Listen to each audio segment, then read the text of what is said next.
Israel's military assault on Gaza has entered its fourth day, with ground forces advancing further into both northern and southern areas of the enclave. Israeli Defense Minister Israel Katz announced plans to intensify military operations against Hamas and expand Israeli control over Gaza. He also linked further territorial seizures to the release of Israeli captives, warning that if Hamas does not comply, Israel will continue to annex more land. Meanwhile, Israeli airstrikes have continued across Gaza, with reports of multiple casualties. Palestinian medics confirmed that 5 people, including 3 children, were killed in Gaza City, while a mother and daughter lost their lives in Khan Yunis due to tank fire. At the same time, Hamas claimed responsibility for firing rockets at Israel's commercial hub, Tel Aviv, the first such attack since the recent ceasefire was shattered. Israel's military reported intercepting at least 1 projectile, with no immediate casualties.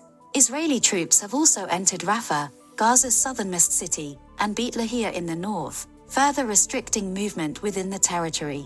According to Al Jazeera, residents in these areas received no prior warning before the incursions began. The renewed blockade has significantly worsened humanitarian conditions, as no aid has entered Gaza for the past 18 days. UN officials warn that food supplies are running dangerously low, with 6 of 25 bakeries supported by the World Food Programme forced to shut down. Hospitals are also struggling, with severe shortages of fuel and medical supplies. The ceasefire collapsed earlier this week after Israel accused Hamas of failing to agree to new terms, while Hamas insisted that Israel had not upheld its commitments. The United States has blamed Hamas for the resumption of hostilities, with the acting U.S. ambassador to the United Nations stating that every death could have been avoided had Hamas accepted a ceasefire extension. The situation remains dire, with international organizations warning of worsening humanitarian conditions as the conflict escalates further.